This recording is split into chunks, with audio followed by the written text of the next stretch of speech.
नमस्कार मित्रों, स्वागत है आप सबका हमारे YouTube चैनल पर।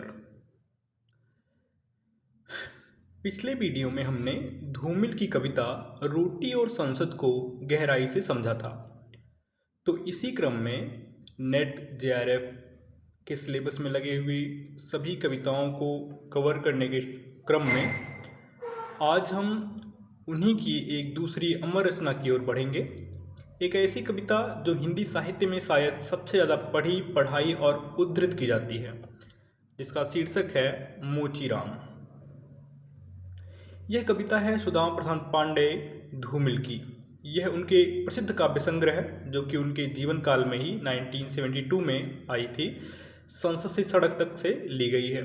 कविता का पूरा ढांचा खड़ा होता है एक मोची और एक कवि अर्थात वक्ता के बीच होने वाले सीधे संवाद पर। मित्रों, यह कविता जितनी सरल भाषा में लिखी गई है उतनी ही गहरी है इसकी सोच।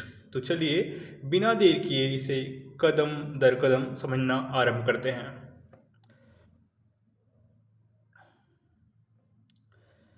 सबसे पहले कुछ बुनियादी तथ्य जान लेते हैं।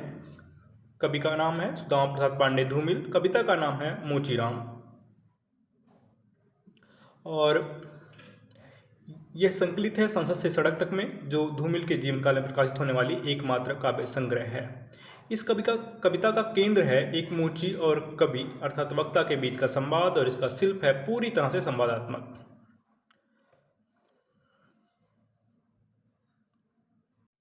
आप नोट कर सकते हैं कि कविता के केंद्र में क्या है, कविता किस काव्य संग्रह में संकलित है और कविता का शीर्षक और शिल्प जो है वो संवादात्मक शैली है, तो इसे भी आप नोट कर सकते हैं। धूमिल के इसी चर्चित संग्रह के अंतर्गत ये पढ़ी जाती है, मतलब संसद से सड़क तक के अंतर्गत ये पढ़ी जाती है। आगे बढ़ते हैं। इस कविता की सबसे खास बात है इसकी शैली।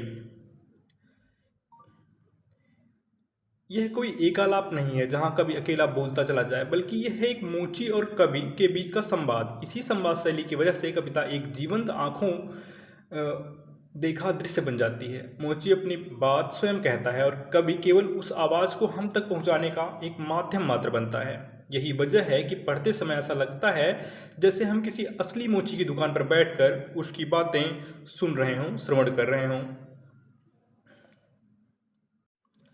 अब समझते हैं कि यह कविता आखिर किन किन विषयों को छूती है।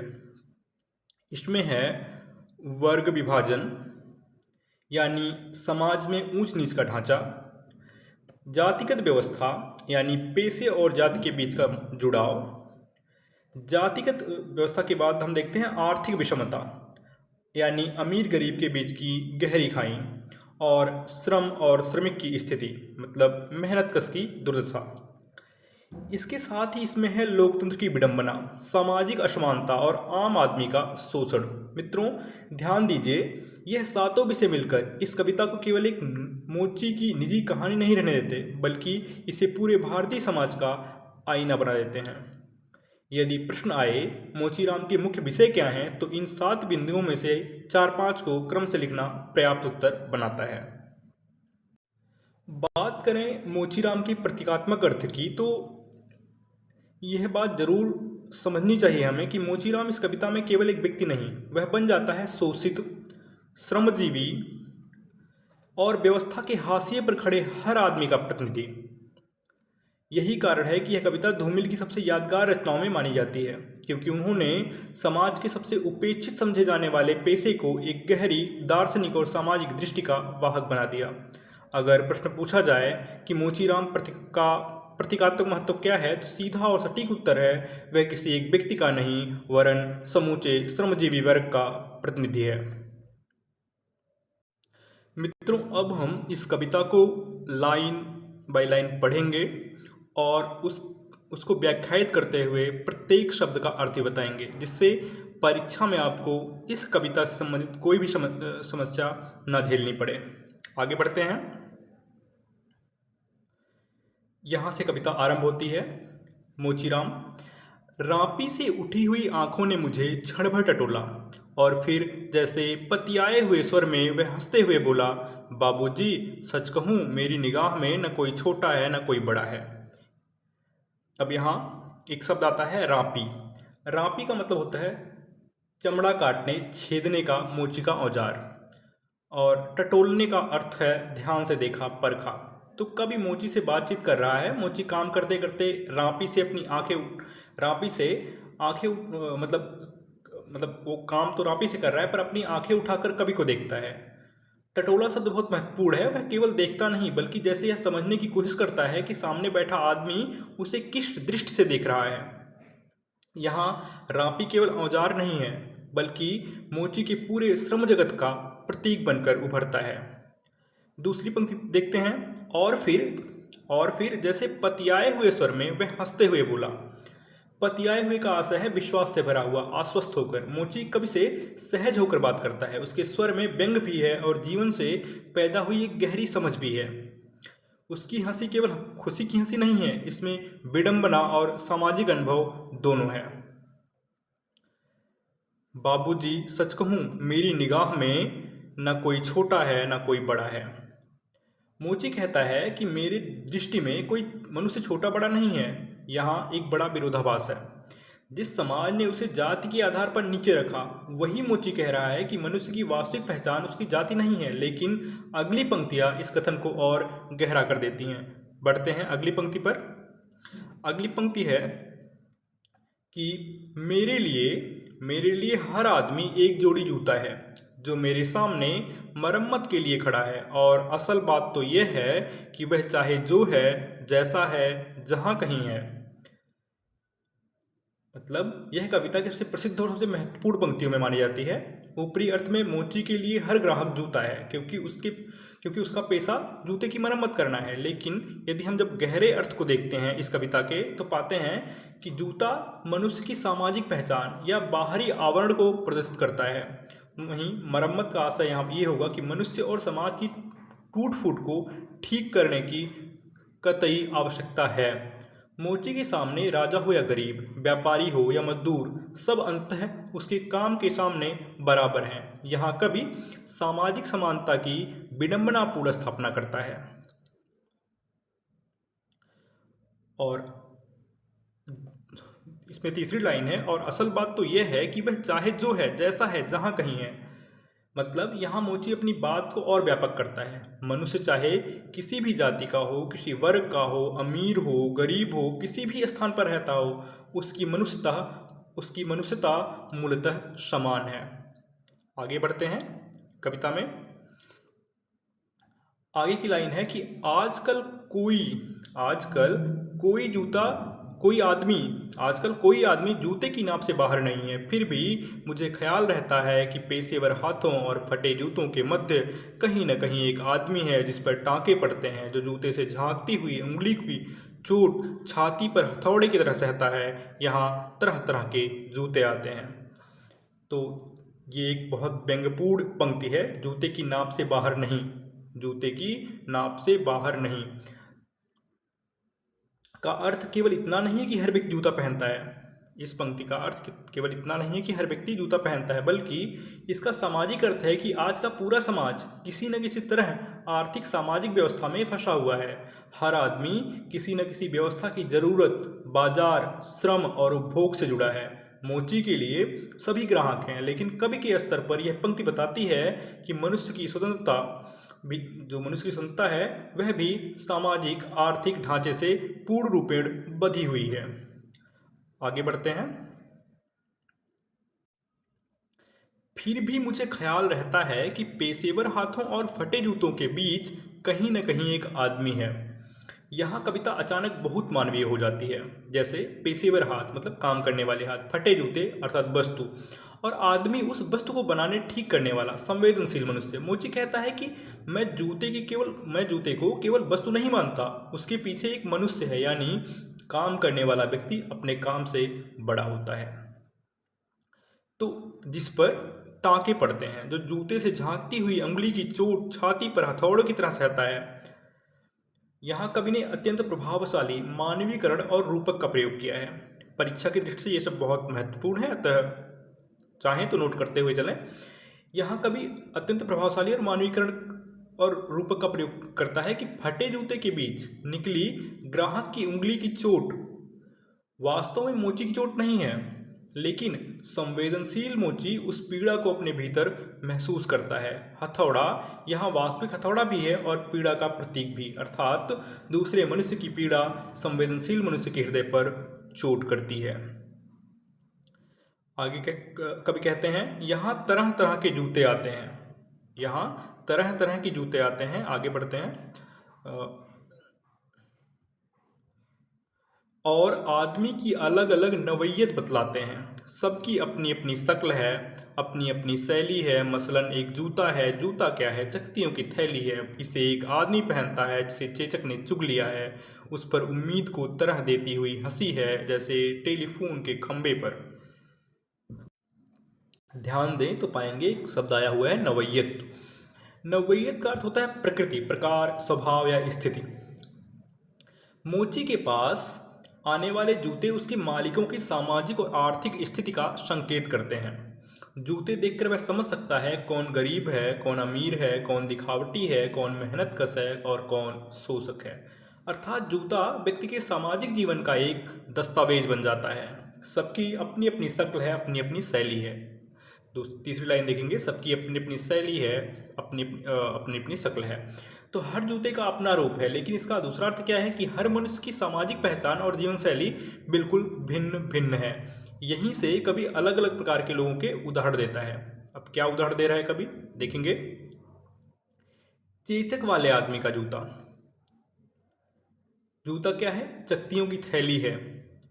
चकतियाँ मतलब पैबंद, छोटे छोटे चमड़े के टुकड़े। जूता इतना खराब है कि वह असली जूते से अधिक पैबंदों का संग्रह लगता है। यह व्यक्ति की गरीबी को दर्शाता है। इसे एक आदमी पहनता है।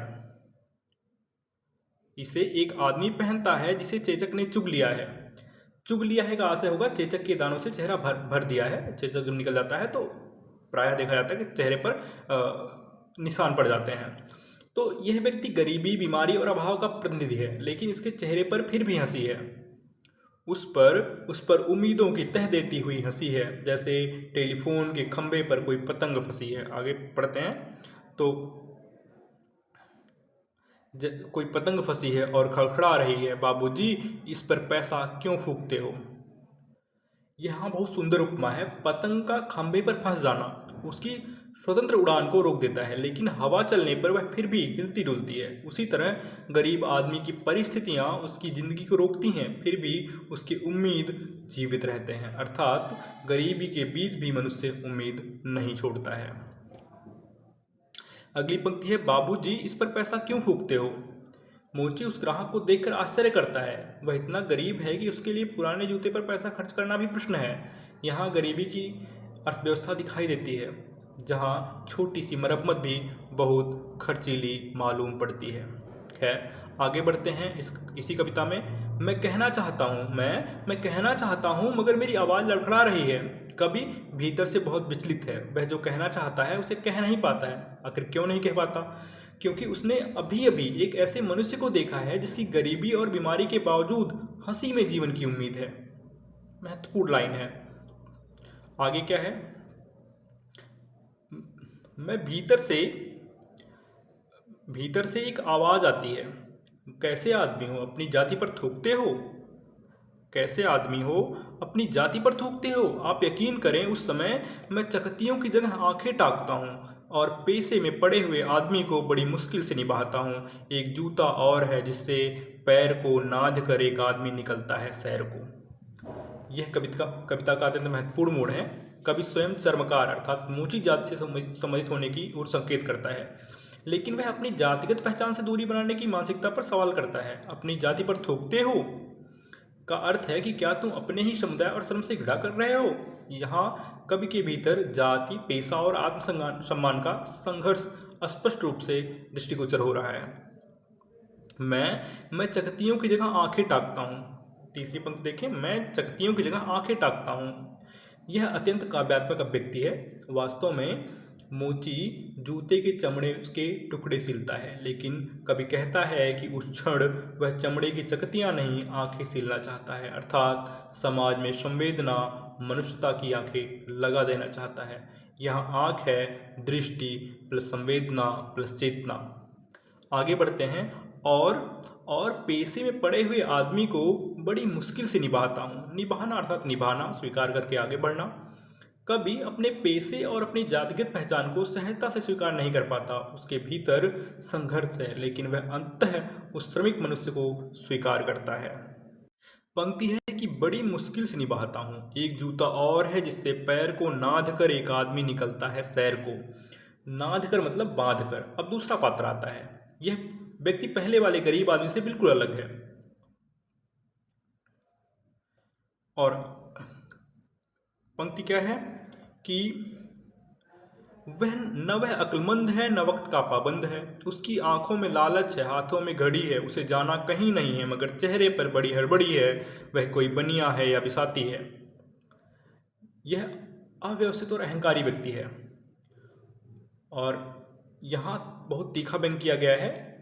उसकी आंखों में लालच है, हाथों में घड़ी है। उसे जाना कहीं नहीं है, मगर चेहरे पर बड़ी हड़बड़ी है। उसके पास समय देखने के लिए घड़ी है, लेकिन उसे कहीं जाना भी नहीं है। फिर भी वह हड़बड़ी में है। घड़ी आधुनिकता या समय का प्रदर्शन है। हड़बड़ी बनावटी महत्व है। वह कोई बनिया है या बिसाती है।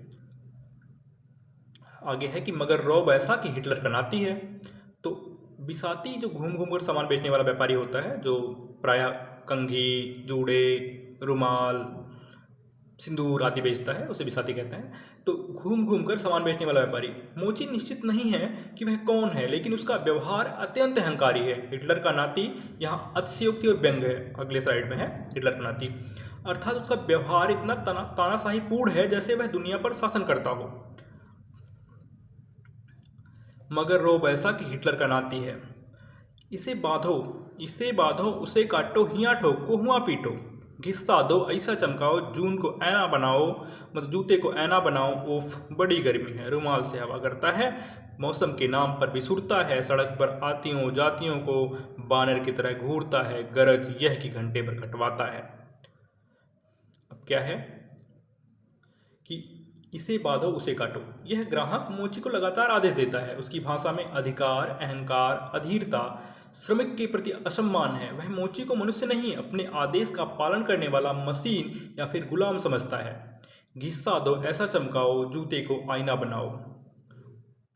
तो वह चाहता है कि उसका जूता बिल्कुल चमकता रहे।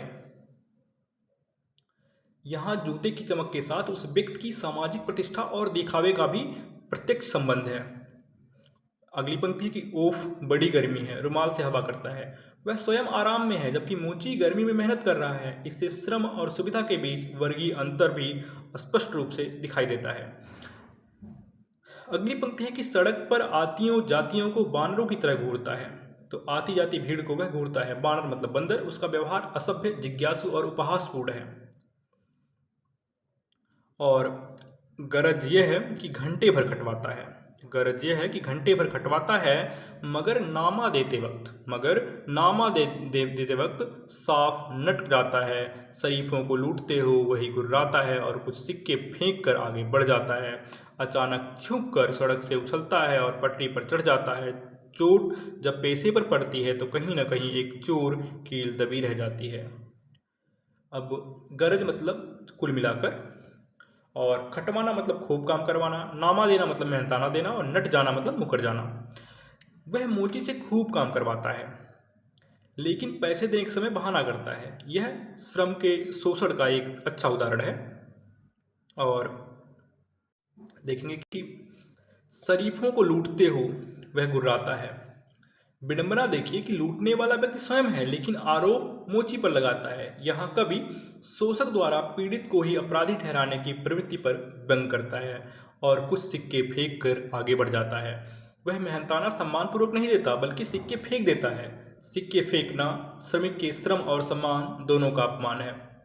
खैर, पता नहीं क्यों, पर मुझे किसी फिल्म का एक वो दृश्य याद आ रहा है जहाँ एक अभिनेता यही काम करते हैं और कहते हैं कि साहब पैसा उठा के हाथ में दो। शायद अमिताभ बच्चन की कोई फिल्म है। खैर, यहाँ सिक्के फेंकना श्रमिक के श्रम और सम्मान दोनों का ही अपमान है। अचानक चिहुक कर सड़क से उछलता है और पटरी पर चढ़ जाता है। चिहुकना अर्थात चौंकना, उछलना, चौंक कर उछलना। वह सड़क से हटकर पटरी पर चला जाता है। यह दृश्य आगे आने वाली प्रतीकात्मक पंक्तियों की भूमिका बना रहा है अभी कभी।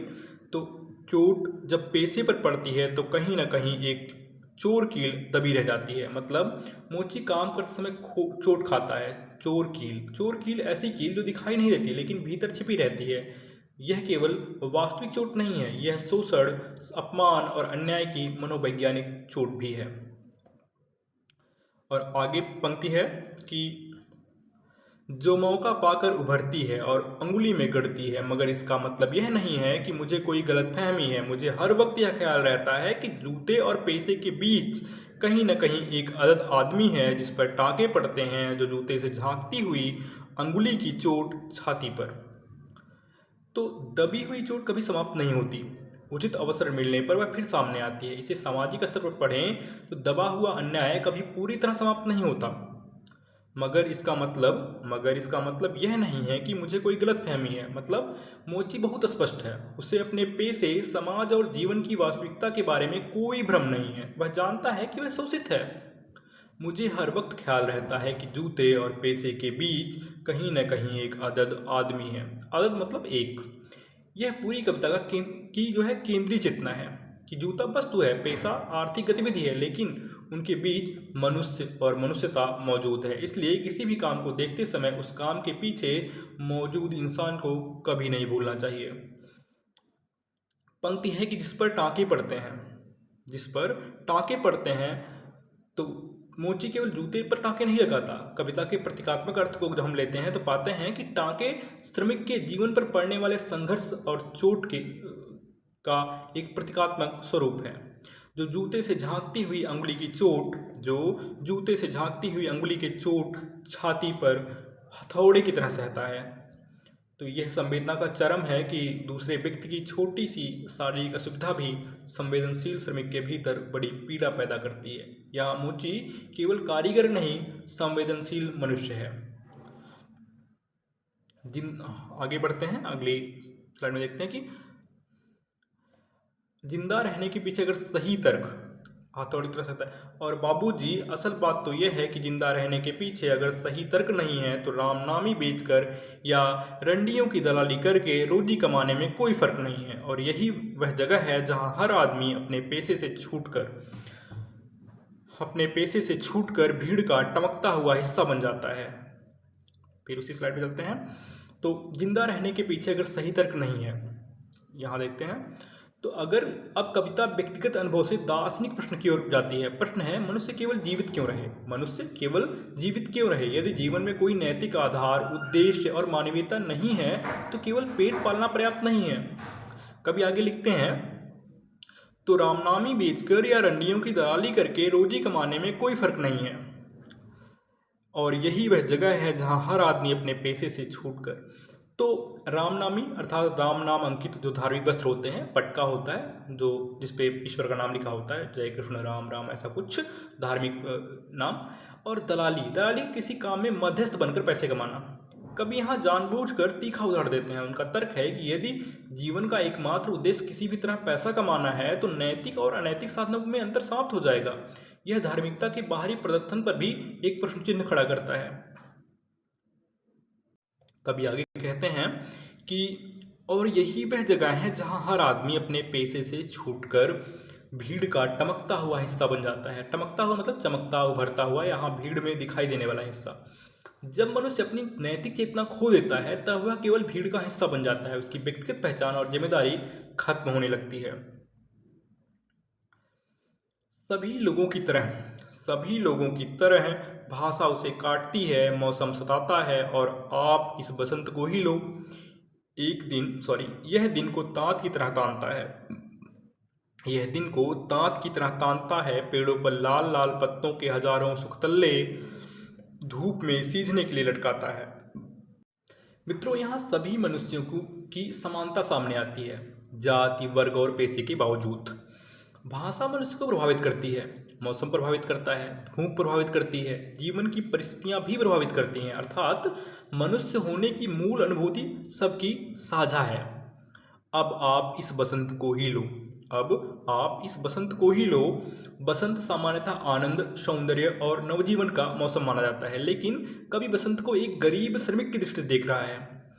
यह दिन को तांत की तरह तानता है। यह दिन को तांत की तरह तानता है। तांत क्या होता है? तांत वो होता है जो, अगर आप बोरा देखें, बोरा मतलब, हाँ बोरा देखें तो बोरे में जो वो लगी होती, जिससे पूरा बना होता है, वो तांत होता है कि को आप निकाल सकते हैं। पहले उसको निकाल कर गाँव के जो बुजुर्ग होते थे वो रस्सियाँ भी बना देते थे पशुओं को बांधने के लिए या अन्य कार्यों के लिए, उससे रस्सियाँ भी बना देते, तो उसे तांत कहते हैं।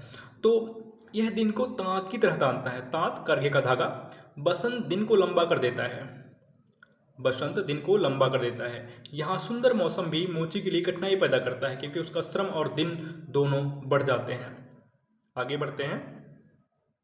पेड़ों पर लाल लाल पत्तों के हजारों सुखतल्ले धूप में सीझने के लिए लटकाता है। अर्थात सुखतल्ले मतलब सूखने, पकने के लिए लटकाई गई वस्तुओं के अर्थ में प्रयुक्त शब्द। पेड़ों पर लाल पत्ते ऐसे लगते हैं जैसे कोई चीज धूप में पकने या सूखने के लिए टांग दी गई हो। यहाँ प्रकृति का सुंदर दृश्य श्रमिक की संवेदना में अलग अर्थ ग्रहण करता है। आगे बढ़ते हैं। अगली पंक्ति है कि सच कहता हूं, उस समय रापी की मूठ को हाथ में संभालना मुश्किल हो जाता है। आंख कहीं जाती है, हाथ कहीं जाता है, मन किसी झुझलाए हुए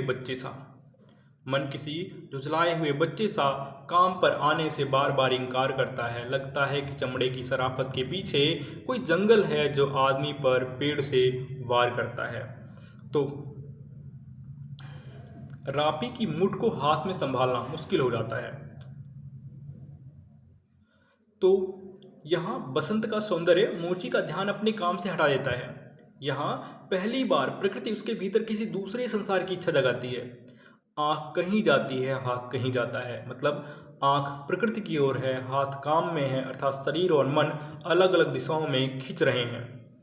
मन किसी झुझलाए हुए बच्चे सा काम पर आने से बार बार इनकार करता है, मतलब झुझलाया बच्चा काम नहीं करना चाहता। मोची का मन भी उस दिन काम से हटकर प्रकृति में जाना चाहता है, प्रकृति से आनंदित होना चाहता है। यहाँ श्रमिक के भीतर मौजूद सौंदर्य बोध और स्वतंत्र मनुष्य सामने आता है, लेकिन वह अपने पेशे से बंधा हुआ है। वो नहीं जा सकता, वो नहीं घूम सकता, वो नहीं टहल सकता, उसे अंततः जूता सीलना ही है। आगे बढ़ते हैं। चमड़े की शराफत के पीछे कोई जंगल है जो आदमी पर पेड़ से वार करता है। तो यह बहुत गहरी पंक्ति है वैसे। चमड़े की शराफत अर्थात व्यवस्थित जूते, सभ्यता, पेशे का संसार। जंगल अर्थात आदिम, स्वतंत्र, प्राकृतिक जीवन। मोची के भीतर प्रकृति की पुकार इतनी तेज है कि उसे लगता है कि जैसे जंगल उसके ऊपर प्रहार कर रहा है। अर्थात सभ्यता और श्रम की जो नियमितता के पीछे मनुष्य के भीतर प्रकृति और सत्ता की आकांक्षा है, वह यहाँ स्पष्ट रूप से दृष्टिगोचर होती है। अगली पंक्ति है कि यह चौंकने की नहीं सोचने की बात है। यह चौंकने की नहीं सोचने की बात है।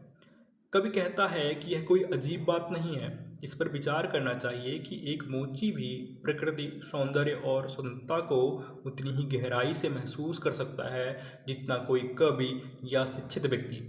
मगर जो जिंदगी को किताब से नापता है, यहाँ कवि तथाकथित बुद्धिजीवी वर्ग पर व्यंग करता है। किताब से जिंदगी नापना अर्थात वास्तविक जीवन के अनुभव के बजाय केवल सिद्धांत और किताबों के आधार पर मनुष्य को समझना। तो जो असलियत और अनुभव के बीच खून के किसी कमजात मौके पर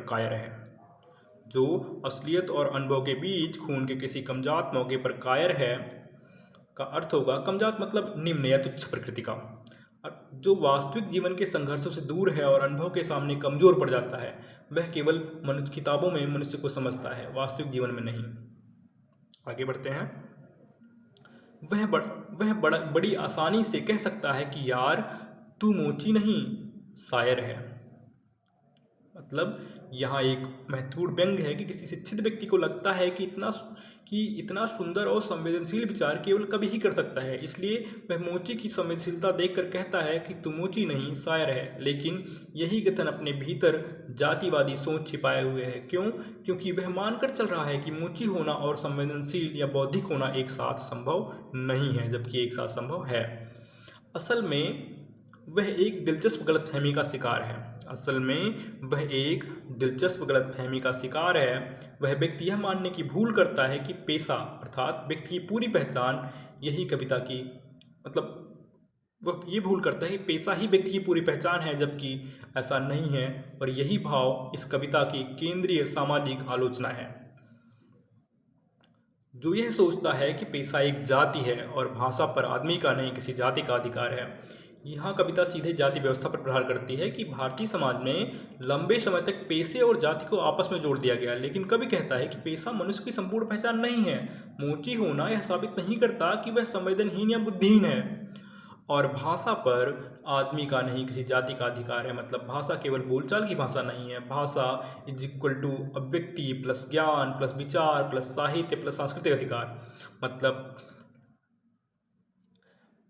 कवि कहता है कि किसी जाति विशेष को भाषा, ज्ञान और साहित्य पर एकाधिकार नहीं है। हर मनुष्य को बोलने और अपनी अनुभूति व्यक्त करने का पूर्ण रूपेण अधिकार प्राप्त है। जबकि असलियत, पंक्ति देखिए कि जबकि असलियत यह है कि आग सबको जलाती है सच्चाई। आग सबको जलाती है सच्चाई। जबकि असलियत यह है कि आग सबको जलाती है। आग मतलब पीड़ा, भूख, संघर्ष, संकट। अगर आग जाति नहीं पूछती, गरीबी और दुख भी मनुष्य से उसकी जाति पूछकर नहीं आते। सच्चाई सबसे होकर गुजरती है। आगे देखें, सच्चाई सबसे होकर गुजरती है। कुछ हैं जिन्हें शब्द मिल चुके हैं, कुछ हैं जो अक्षरों के आगे अंधे हैं। वे हर अन्याय को चुपचाप सहते हैं और पेट की आग से डरते हैं। जबकि मैं जानता हूँ कि इनकार से भरी हुई एक चीख और एक समझदार चुप, दोनों का मतलब एक है। मतलब सत्य किसी एक वर्ग की संपत्ति नहीं है। एक अशिक्षित श्रमिक भी जीवन का ऐसा सत्य जान सकता है जिसे पढ़ा लिखा व्यक्ति नहीं समझ पाया। कुछ है जिन्हें शब्द मिल चुके हैं, कुछ हैं जो अक्षरों के आगे अंधे हैं। यहाँ दो प्रकार के लोग हैं। पहला वर्ग जिनके पास शिक्षा और अभिव्यक्ति के साधन है। दूसरा वर्ग जिनके पास जीवन का अनुभव तो है, लेकिन उसे व्यक्त करने के लिए भाषा या शिक्षा का साधन नहीं है। यहाँ कभी अभिव्यक्ति की सामाजिक असमानता की ओर संकेत करता है। वे हर अन्याय को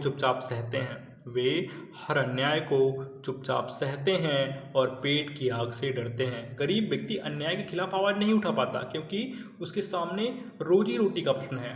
पेट की आग का आशय भूख और आर्थिक व्यवस्था है। यहाँ चुप्पी कमजोरी मात्र नहीं है, वह सामाजिक परिस्थितियों से पैदा हुई विवस्था भी है। कभी आगे लिखते हैं, जबकि मैं जानता हूं कि इनकार से भरी हुई एक चीख और एक समझदार चुप, दोनों का मतलब एक है। यह कविता की जो दार्शनिकता है उसका चरम है कि चीख का मतलब प्रत्यक्ष विरोध, सामने से विरोध। समझदार चुप का आशय है परिस्थिति को समझकर लिया गया मौन। दोनों का उद्देश्य अन्याय को स्वीकार न करना हो सकता है, इसलिए हर विरोध शोर में व्यक्त नहीं होता। कभी कभी मौन भी प्रतिरोध होता है। आगे देखते हैं कि भविष्य गढ़ने में चुप और चीख अपनी अपनी जगह एक ही किस्म से अपना फर्ज अदा करते हैं। यह पूरी कविता का निष्कर्ष है कि भविष्य परिवर्तन से बनता है। परिवर्तन के दो रास्ते हो सकते हैं। पहला चीख मतलब प्रत्यक्ष प्रतिरोध, आवाज, असहमति। और चुप मतलब धैर्य, विचार, आत्मसंयम, परिस्थितिजन्य प्रतिरोध। दोनों का लक्ष्य यदि अन्याय के विरुद्ध मानवीय भविष्य बनाना है तो दोनों महत्वपूर्ण है। अब कविता के केंद्रीय अर्थ की बात करें तो इस पूरी कविता को 5 स्तरों में समझना चाहिए। जाति विरोध, कवि पैसे और जाति को एक मानने वाली मानसिकता का विरोध करता है। दूसरा है श्रम की गरिमा। मोची केवल जूता सुधारने वाला व्यक्ति नहीं है, वह संवेदनशील, विचारशील और अनुभवी मनुष्य है।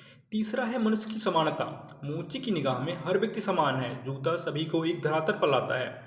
चौथा है शोषण के विरुद्ध चेतना। अमीर अहंकारी ग्राहक द्वारा श्रमिक का अपमान और मेहनताना न देना वर्गीय शोषण को दिखाता है। 5वें बिंदु की बात करें तो मौन और प्रतिरोध। कविता अंततः बताती है कि हर व्यक्ति अपने ढंग से अन्याय का सामना करता है। किसी की आवाज़ चीख बनती है और किसी की चुप्पी, लेकिन दोनों में परिवर्तन की संभावना सदैव बलवती होती रहती है। सबसे महत्वपूर्ण प्रतीक की बात करें तो रापी।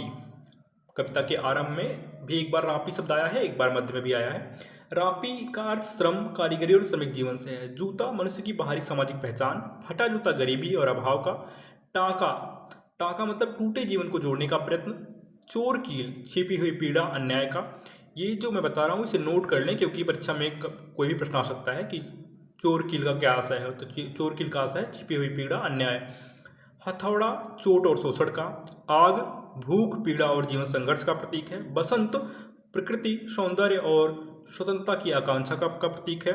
जंगल जो है वो मनुष्य की मूल या स्वतंत्र चेतना का प्रतीक है। भाषा, अभिव्यक्ति और ज्ञान का अधिकार। चीख, प्रत्यक्ष विरोध का प्रतीक है। और चुप्पी जो है वो मौन लेकिन सचेत प्रतिरोध का प्रतीक है। एक वाक्य में अगर हम कविता का सार कहें तो यह कविता कहती है कि मनुष्य उसके पेशे, जाति या आर्थिक स्थिति से नहीं, उसकी मनुष्यता और संवेदना से पहचाना जाना चाहिए। और जिस समाज में कुछ लोगों को बोलने के शब्द मिल गए हैं तथा कुछ लोग भूख के कारण चुप हैं, वहाँ चीख और सचेत मौन दोनों परिवर्तन के साधन बन सकते हैं। तो ये थी ये कविता जिसके लिए मैंने पूरा प्रयास किया कि आप कविता को अच्छे से शब्द दर शब्द समझ पाएं। आशा करता हूं कि आप कविता को अच्छे से समझ पाए होंगे। और यदि कविता पढ़ाने में आपको कहीं लगा हो कि हाँ इस शब्द का अर्थ नहीं समझ में आया है, तो आप कमेंट करके हमसे पूछ सकते हैं। आगे इस कविता के बारे में और कुछ जानकारियां हैं जो आपको देख लेनी चाहिए, परीक्षा की दृष्टि से महत्वपूर्ण है। तो मोचीराम का प्रतीकात्मक अर्थ, वह केवल व्यक्ति नहीं है बल्कि शोषित, श्रमजीवी और व्यवस्था के हाशिए पर खड़े आदमी का प्रतिनिधि बन जाता है।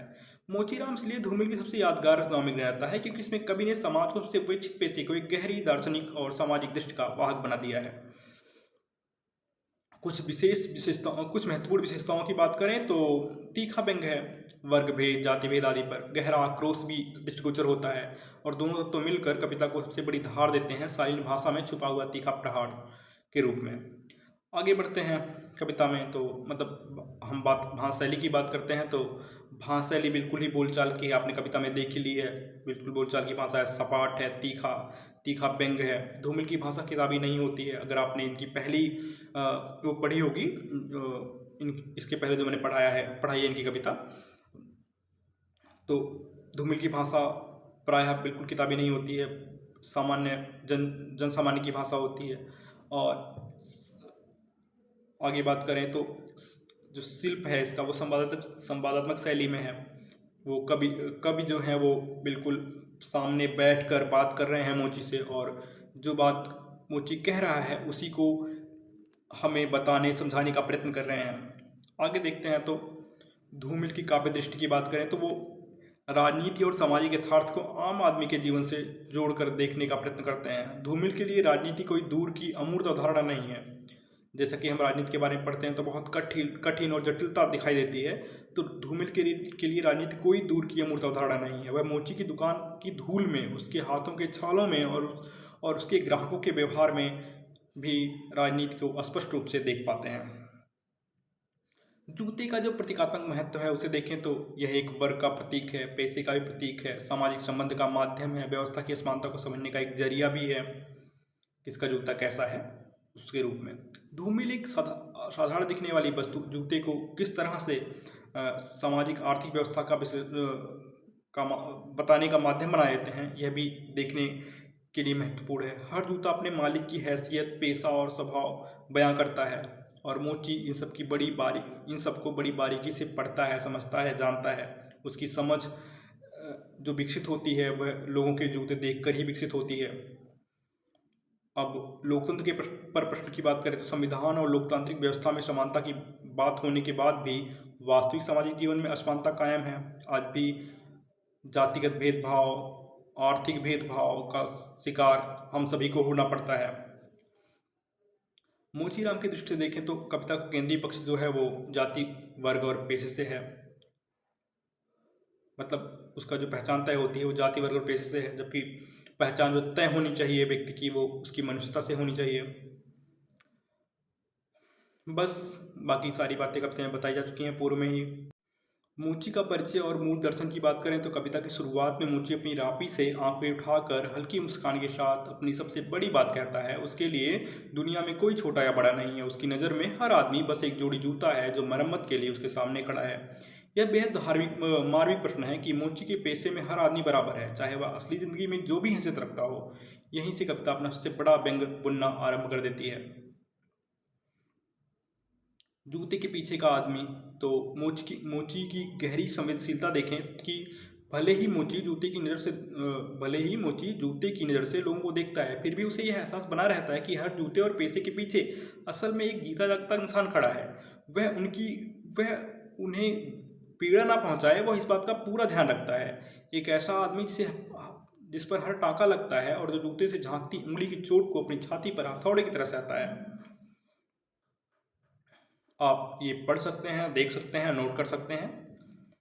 और क्योंकि मैंने कविता पढ़ाते हुए ये सारी बातें पूर्व में ही बता दी हैं, तो आप एक बार वीडियो रोक कर देख सकते हैं। बाकी कुछ भी बताने जैसा नहीं है। दूसरा ग्राहक और रौबदार आदमी।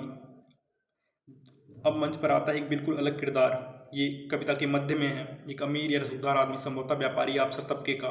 उसकी आंखों में लालच है, हाथ में महंगी घड़ी है, चेहरे पर एक अजीब सी हड़बड़ी है। उसे कहीं जाना नहीं है, फिर भी वह लगातार जल्दी मचाता है। आदेश पर आदेश देता है और मोची पर रोक झाड़ता है, मानो वह किसी छोटे तानाशाह जैसा व्यवहार कर रहा हो। मानो इसे भी देख सकते हैं। वर्ग व्यवहार का विरोधाभास जो है, गरीब ग्राहक और रौबदार ग्राहक। गरीब ग्राहक विनम्र, सवाल, लाचारी, फिर भी उम्मीद। वहीं गरीब जो रौबदार ग्राहक है वह आदेश देता है, बार बार गलत शब्दों का प्रयोग करता है, हड़बड़ी में दिखता है, काम पूरा होते ही मजदूरी देने से मुकर जाता है, पैसे फेंक कर देता है। तो ये चीज़ें एक रौबदार ग्राहक के रूप में दिखाई जाती हैं। यहाँ एक महत्वपूर्ण चीज़ जो है वो मोची का सामाजिक दर्शन। मोची का जो सामाजिक दर्शन है, सामाजिक दर्शन चिंतन है, वो महत्वपूर्ण है कि इसके बाद मोची एक गहरी बात कहता है। मतलब कविता में है ये, मैंने बताया भी, फिर भी बता रहा हूँ कि जिंदा रहने के लिए किया गया कोई भी ईमानदार श्रम छोटा नहीं होता, चाहे वह जूते गांठना हो या समाज में तथाकथित सम्मानित कहे जाने वाले काम। जीवन निर्वाह की मजबूरी में कोई फर्क नहीं है। हर आदमी अपने पेशे से आगे बढ़कर आखिर में समाज की उसी साझा भीड़ का हिस्सा बन जाता है, जिसे भाषा और मौसम एक समान रूप से प्रभावित करते हैं। यह चिंतन पेशे की गरिमा और आम मनुष्यता दोनों की गहरी वकालत। कविता में एक और महत्वपूर्ण बिंदु आया था, बसंत ऋतु और प्रकृति बोध। तो कविता के बीच में जो कोमल सा मोड़ आता है, बसंत ऋतु का जिक्र जो आता है, मोची कहता है कि जब बसंत की धूप पेड़ों के लाल पत्तों को अपने रंग में रंगती है तो उस समय अपने काम में मन लगाना मुश्किल हो जाता है। क्योंकि प्रकृति अपनी तरफ आकर्षित कर रही है, लेकिन जो मोची है उसकी मजबूरी है कि वह अपने पेशे से जुड़ा हुआ है और पेशा उसका पेट से जुड़ा हुआ है। अगर वो अपने पेशे को छोड़कर प्रकृति के आकर्षण की तरफ भागेगा तो उसका पेट उसे ऐसा करने नहीं देगा। मन बार बार भटकता है। ठीक वैसे ही जैसे कोई जिद्दी बच्चा काम पर आने से इनकार करता है, उसे लगता है मानो चमड़े की सभ्य दुनिया के पीछे कोई जंगली अनियंत्रित सच्चाई छिपी हुई है। ऐसा प्रसंग दिखाता है कि मोची केवल एक श्रमिक नहीं, एक संवेदनशील मनुष्य भी है, जिसके भीतर प्रकृति और जीवन के प्रति गहरी अनुभूति है। अब बात करते हैं अंतः कविता में परीक्षा के लिए महत्वपूर्ण तथ्यों की। तो ये कवि हैं सुदामा प्रसाद पांडे धूमिल, कविता है मोचीराम, और ये काव्य संग्रह संसद से सड़क तक में 1972 में जो प्रकाशित हुई उसमें है। कविता का केंद्र जो है मोची और कवि के बीच संवाद है। मोचीराम शोषित व श्रमजीवी वर्ग का प्रतिनिधि है। जूता वर्ग, पेशे और सामाजिक असमानता का प्रतीक है। वहीं शिल्प जो है इसकी संवादात्मक शैली है। भाषा बोलचाल की सपाट तीखी व्यंग्यात्मक है। केंद्रीय प्रश्न जो है वह है पहचान, जाति, वर्ग से या मनुष्यता से है। अंतिम संदेश जो है वो है चीख और चुप दोनों का समान महत्व होता है। तो मित्रों, यह थी धूमिल की अमर कविता मोचीराम की संपूर्ण और गहराई से की गई व्याख्या। जितना मेरा सामर्थ्य था मैंने पूरा लगाया और मैंने इस कविता को व्याख्यायित करने का प्रयत्न किया। एक मोची की आवाज़ में छिपा हुआ पूरे समाज का सच जो कवि ने इस कविता के माध्यम से हमारे समक्ष रखा है, उसे मैंने जितना संभव हो सकता था मैंने स्पष्ट रूप से दिखाने का प्रयास किया है। मेरी हार्दिक इच्छा है कि यह वीडियो आपकी परीक्षा की तैयारी में सच में काम आए और आप मोचीराम की बातों में छिपे उस दर्द, उस गरिमा और उस सवाल को भी महसूस कर पाएँ जो आज भी हमारे समाज में पूछा जाना बाकी है।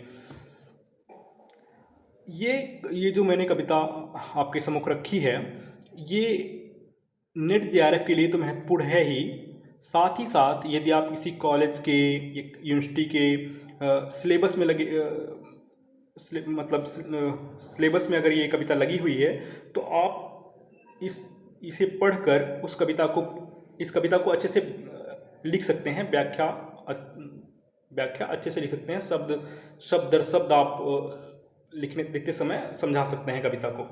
और नेट जेआरएफ के लिए तो यह महत्वपूर्ण है ही।